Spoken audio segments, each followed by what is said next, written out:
Y is recorded in front of a live studio audience. I guess for those of us who haven't been inside the Sunsphere, can you explain what that is and what it looks like? Yeah, so I can do that from a lot of perspectives. So the Sunsphere was built, as many may or may not know, for the 1982 World's Fair, and it's just like this gift that keeps on giving. So we have people that come to Knoxville and they're like, "Oh my gosh, there's a big gold ball in the sky."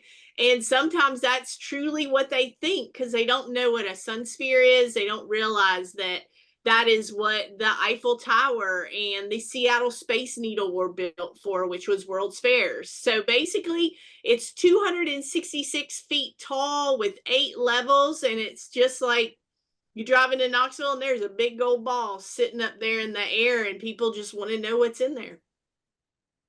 8 levels? Yeah, so basically, it's a little confusing. So let me go through the levels. The ball Please. itself, the big round ball, that's got 4 levels. So the observation deck would be what's called level 4. And that's the very base of the ball where you have a 360-degree view of all of Knoxville and East Tennessee looking like straight down, which is kind of cool. Then you have the 5th floor, which back in 1982, the 5th floor would have been the restaurant that people refer to at the World's Fair. It is no longer that. We did keep it as a restaurant for many, many years, but there was a lot of issues that the venue, as it got older, there became issues, right? It's over 40 years old now, so the venue itself is aging and it's a very unique situation. So then the 5th floor has now been gutted and it's mostly leasable office space. And right now it houses 2 radio stations, 92.5 WKCE and 106.1, which is really fun and exciting to have radio broadcast out of the Sunsphere. Then the 6th level, which is going to be right in the middle of the gold ball, that is private event space, and it is fantastic. It's run by Sunsphere Events. It is a great place to have a wedding or a reception or even like a small conference. It's obviously built in the round because it's in a big ball, but it's right in the middle. So there's more space right in the middle of the ball than there is obviously at the base or the peak. But above them is the 7th floor. That is more leasable office space. And then the 8th floor, which is the very peak of the ball, is also private event space. But what's really unique about it is the top of the ball. So the glass panels you can see straight up. So if you're doing a small reception up there, you can see the stars, and it's a pretty unique experience. And so that is 4 of the 8 levels. And then the other levels would just be how you would enter at the base. And right this very minute, we are building a welcome center on the 3rd level, which is entrance at Clinch Avenue, where the convention center is. And that's going to be a really, really cool addition because, believe it or not, for the last 40 plus years, you have not been able to engage with the venue from a staffing perspective until now. Wow. So for those of us who went to art school, 200 and how many feet it was, how many stories is that high? A ballpark. I'm think sorry. I can't remember how many feet's a story. Hang on. You went to art school, Luke. How many feet's a story? I don't know. Oh, for those of us who didn't go to art school, how many feet's a story? I feel like Google's gonna be our answer. Yeah. I know. Wait, let's see. This is my favorite part of the show, where we Google something to find the answer. I know. In real time. You know this. I mean, I only talk about the Sunsphere all the time.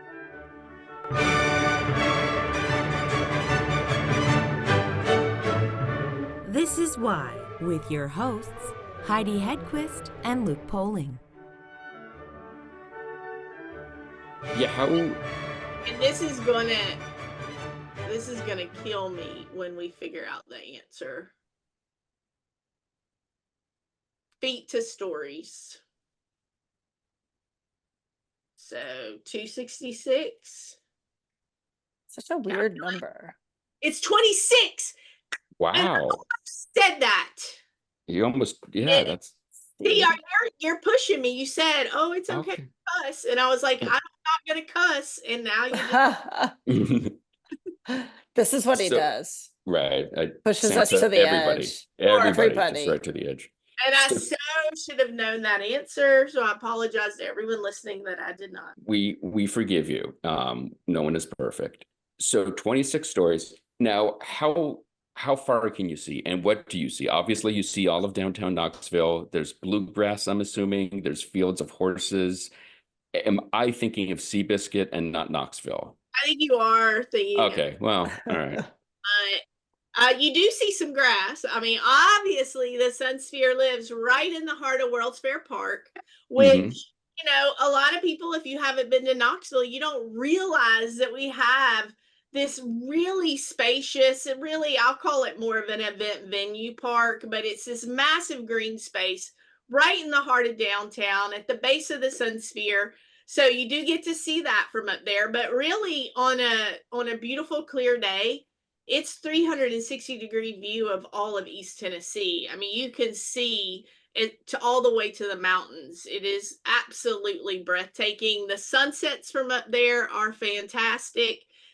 You can also see the layout of all of Knoxville and how walkable it is. I mean, we take many, many site visits up there from a convention or a sporting event perspective and show them like, oh, there's the convention center. Now here's where you would go to get to the Women's Basketball Hall of Fame, which is also this big, huge basketball in the skyline. So, you know, we got all kinds of fun stuff going on. And then you can also see where all the hotels lay out in close proximity. You can point to someone where Market Square is. And I think one of the neat things when we do our grand reopening in November, where we're going to be adding a lot of new exhibits to the observation deck, we'll be opening officially the Welcome Center at the base. We're going to be laying out some of the original circles. And then what I'm talking about for people that haven't been in the Sunsphere, there is one part that's still original to the venue, which are these round circles about every 5 to 10 feet that go all the way around. And back in the day, they told you about the different exhibits that you were looking at and all the things that the Sunsphere was kind of telling the story about back in 1982. Well, over the years, as you might imagine, we've put different creative in those circles. And right now they have pretty, not generic, but they have pretty lined up marketing pieces with our overall branding for how you tell the story of why you should visit Knoxville. We're going to be changing that and actually redesigning all of the circles. We want to leave the structure of the circles there because those are original to the fair, but we'll be putting new creative in them that kind of tell you what you're looking at that very viewpoint. And, you know, we might have a few other surprises, you know, once you pay the fee to go up there and kind of check it out. But that is what you see when you get up there. There's really nothing like it. It's pretty cool. And one of the things I'm guessing when you're looking through these circles, it says on the bottom, you're in a freaking Sunsphere. Like, how many are there in the world? One. This is it. Only one. This is it. There is another sphere, I think. Not, and I'm not talking about the Vegas sphere. People say no, come on. This is night and day different than what that is. But there is another round ball, and I can't remember where it was, but someone that visited the Sunsphere had brought a picture of it, but it was a much different experience, and it 100% was not built for a World's Fair. So that is a signifying difference. Did you laugh at that sphere when they brought you the picture? Yes. I mean, yeah. Come on. Yeah. So I'm assuming it's called the Sunsphere because of the color of it on the outside. It is sort of a yellowish on the windows, correct? Well, yes. So the structure itself, you know, it was really a complete nod to the Energy Expo theme for the 1982 World's Fair. And it was built so that the sphere replicates the sun. That's why it's got the gold-plated glass. And then the structure, which a lot of people would have lost focus on this for about 20 plus years, because somehow after the Sunsphere was built, someone painted the base of it green, and it lived like that for a really long time. And we've just recently, like within the last 8 months, painted the base of the Sunsphere back to its original blue. And the blue is supposed to represent sky. And that was the whole point of the structure, was to tell the story of energy through the sun and the sky. That's so. Why did you said you don't know why they made the change to green. Why did you make the change back to blue? Did someone just come in one morning and say, that's not the Sunsphere my parents grew up looking at? No, actually, when if Visit Knoxville hadn't started our exploration probably almost 15 years ago on saying this is a quality visitor experience and we should start to treat it that way, I don't know that it would be painted back blue right now. So this has kind of been a build over the last 15 years. So I started paying attention to the Sunsphere because you could go up there for free. There was nothing up there. It was just a very lackluster experience. And when you went up there, you didn't actually engage with anyone that lived here. You engaged with whatever was happening on the deck at that moment, which sometimes could be an adventurous situation and sometimes it could be really peaceful. But I say all that to say, to fast forward to about 2013, 2014, I said, you know what? We need to gut the space on the observation deck. I mean, it had this big, huge,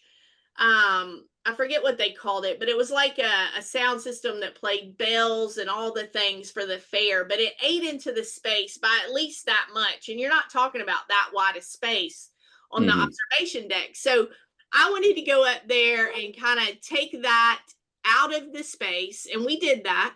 We put up like wall wraps to tell the story of the fair and kind of showcase some of the really cool people that came in for the fair, from Dolly Parton to Kenny Rogers to all of the different, people that came to town. And we still let people go up there for free. Okay. So that's back in 2013, 2014. We did all that. Then about 2018, I thought, you know what? I bumped into some people that came up to this big gold ball because their car broke down on the interstate and they just needed to kill a couple of hours while someone fixed their car. And I just bumped into them and started talking to them about Knoxville. And they literally had never been to Knoxville, didn't know anything about Knoxville. They just literally saw a big gold ball and they're like, well, we're killing some time. Let's go up in there. That's when I decided that we needed to have people on the observation deck so that we could start figuring out who's visiting the Sunsphere. Right now, remember, people are going up and down the elevators within operating hours, whenever they wanted, and doing whatever they did.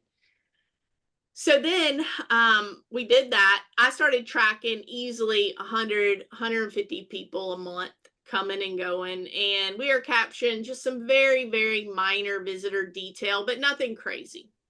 So then I thought, what if we created a Sunsphere fund and we started charging people to go up into the Sunsphere, and that way we could capture their visitor information, their vesting in their experience a little, so it would cut out with some of the shenanigans, because you had kids going up there with skateboards and spray paint. I mean, there were some things that were happening because it was a free-for-all, right? It was just I'm just going to go up there and do whatever I do.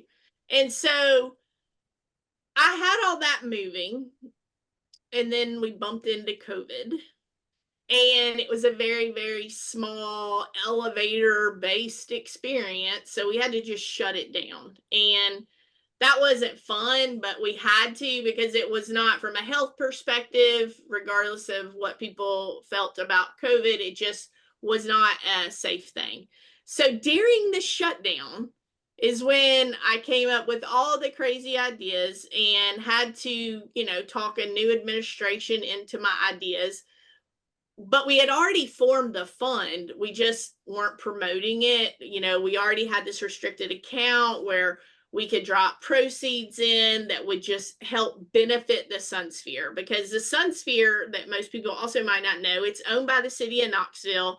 It has a private leaseholder that operates a lot of the floors outside of the observation deck, and it's managed by the Public Building Authority. So it didn't necessarily have a shepherd that was waking up every single day saying, how do I make this a quality visitor experience? Because that just wasn't what they're designed to do, right? So I talk everybody into it. And on February 22nd of 2022, we reopened in a grand way. I literally redid the observation deck again from a creative perspective.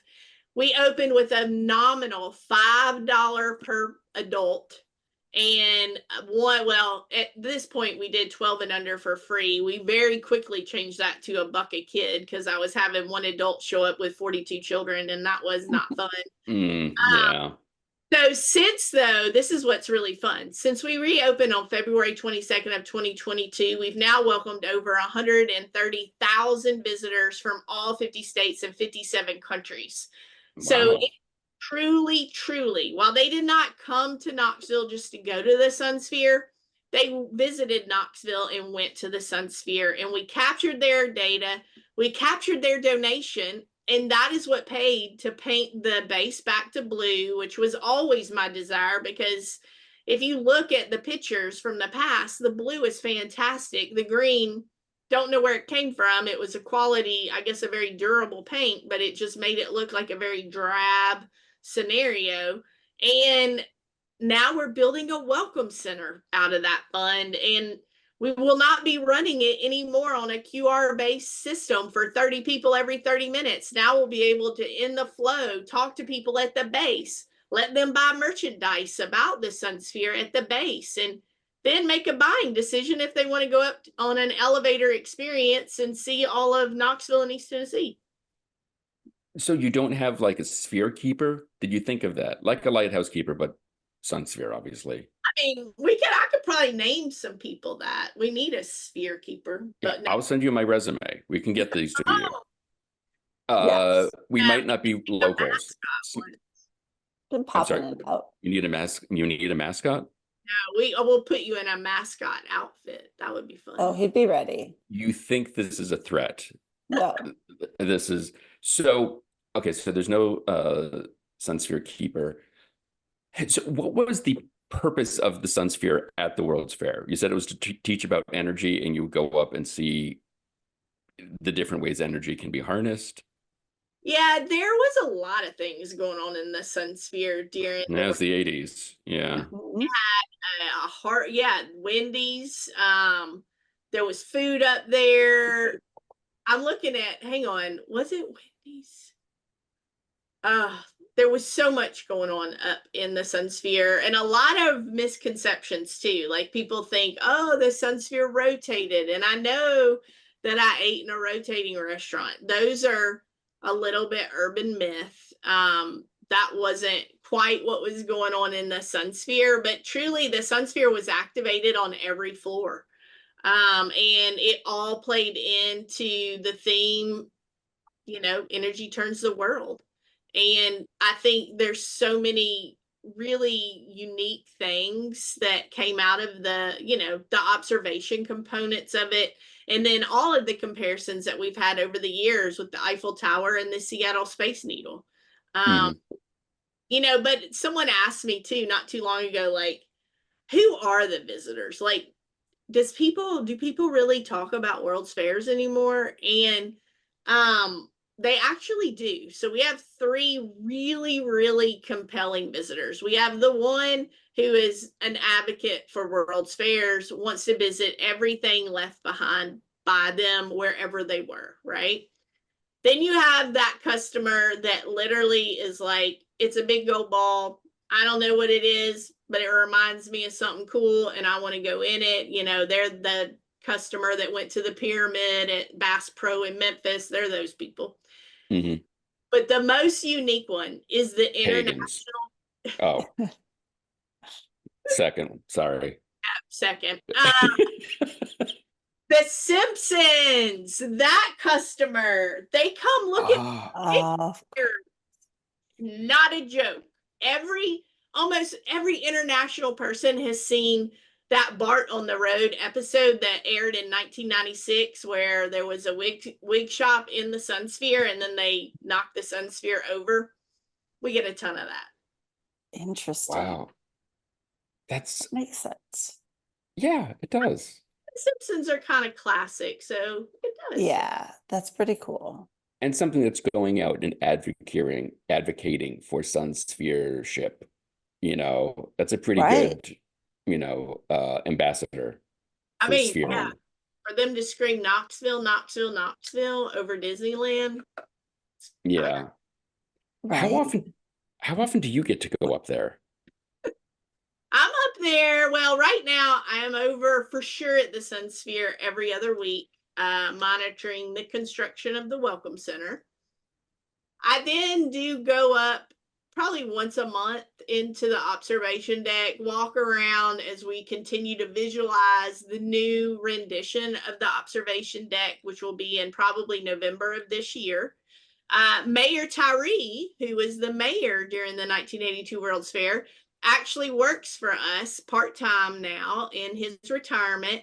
And I'm not even going to joke, on a Monday, Tuesday, Wednesday, midday, if you go up there and bump into the mayor that was the mayor in 1982, it's a pretty big deal for visitors. I call him our little, if you wanted to, we don't have a sun keeper, but we might have like a Sunsphere Santa Claus, and that would be him. That's pretty cool. I mean, it's great. You get to be inside a Sunsphere and meet a mayor. Now that's both. And he's awesome. So that's helpful. Come on, like, what better Tuesday is there? Really? Maybe laundry day, but not even, No, that's not better. It'd be cool to be like, I'm the ambassador of the sun sphere. Like, you add the sphere at the end, but you could just pause for a minute. Does he wear a sash? No, but you know what? He might after this. He should. And like really cool sunglasses, like those Ferrari sunglasses that folded in the 80s into the little pocket. Yeah. I like that. And to take it back. I don't know, because this could also be lore, right? But I was in Knoxville in the early 80s, and I believe I may have been there. But if I wasn't there, I definitely had a t-shirt that was brought to me from a relative. So I definitely rocked Sunsphere garb. Like, I was not at the World's Fair. I know that I had relatives that went to the 82 World's Fair. So I definitely had souvenir. But I believe I may have like driven by, taken a photo op. I'm going to have to dig out some photo albums. I feel like you would remember it if you'd been there. Like, once you go Sphere. Well, I definitely was. I mean, I definitely loved the shirt. And I definitely, but fashion are what most of my memories revolve around, fashion and albums. I remember when I was in Knoxville, I was creating a lot of dance routines to my grandma's double tape of Liberace's Greatest Hits. So I was a little bit distracted. Yeah, this is going to a place that by dance routines. Yeah. So I might have been figuring out what I was going to dance to. No, I was like, what I was going to perform at the Sunsphere was what I was focused on. Maybe you were on one of the main stages and you don't remember. In my mind, I was. Yeah. Every day is a main stage day for Heidi. Right. In my mind, I was definitely on the main stage. And it was Hardee's. I knew it. Okay, so see, all right. So I think I was, because I was literally going to interject and say, was it Hardee's? It was Hardee's. You know what? We're all holding back here. We just need to let it fly. Like, I had 26 in my head. I didn't say it. But I know. I was literally going to say, was it Hardee's? And were they giving away the Smurf glasses? Like the glass glasses? Definitely gave away Smurf glasses. And this, yeah. We are going to have a nod to the wig sphere when we reopen in November. So that's off the press. Everyone now knows. That's amazing. It's going to be fun. That's going to be huge. I think so. Yeah, that will be big time international extravaganza. Oh, please, the Germans will love that. Yes. Now, the sphere has been part of Knoxville's landscape for so long now. Do people get it, appreciate it, understand it, or is it something that people, even local Knoxvillians, Is that what you call people from Knoxville? Knoxville. Okay. Yep. All right. So local Knoxvillians, do they understand? Do they appreciate it? Or do they need to take another ride up to the top and look around and go, wow, this thing is in our backyard. Okay, I can't get Smurf glasses at Hardee's, but still I get to see everything, and that's something, right?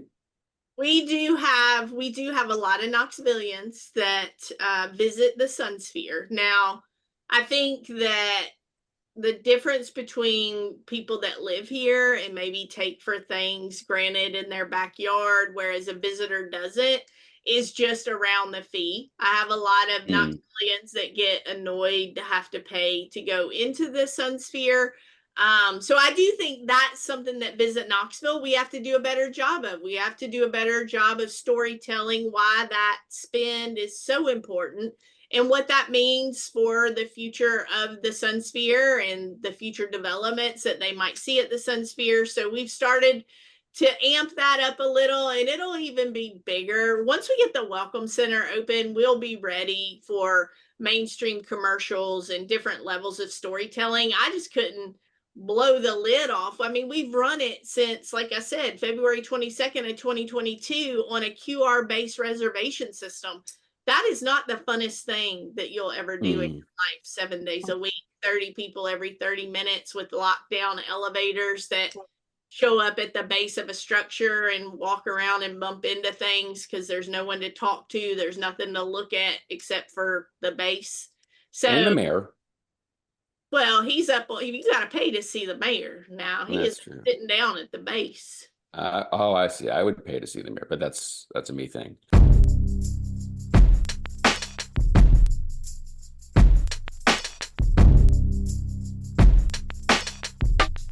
If you find yourself in Knoxville, Tennessee, make sure to check out the Sunsphere. For more information, visit their website, worldsfairpark.org/Sunsphere, or you can follow them on Facebook or at facebook.com/worldsfairparkknox. Why the Podcast is produced by the Professional Production Company.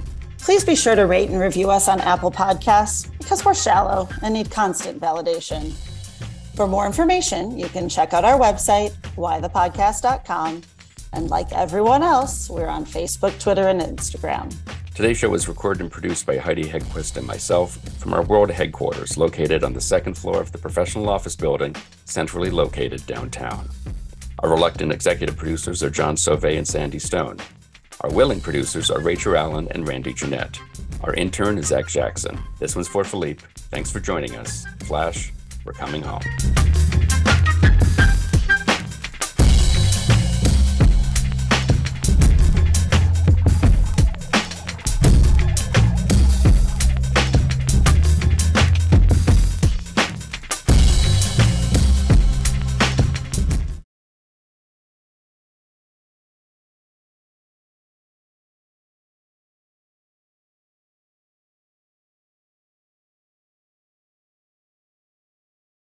Nigel, is that you?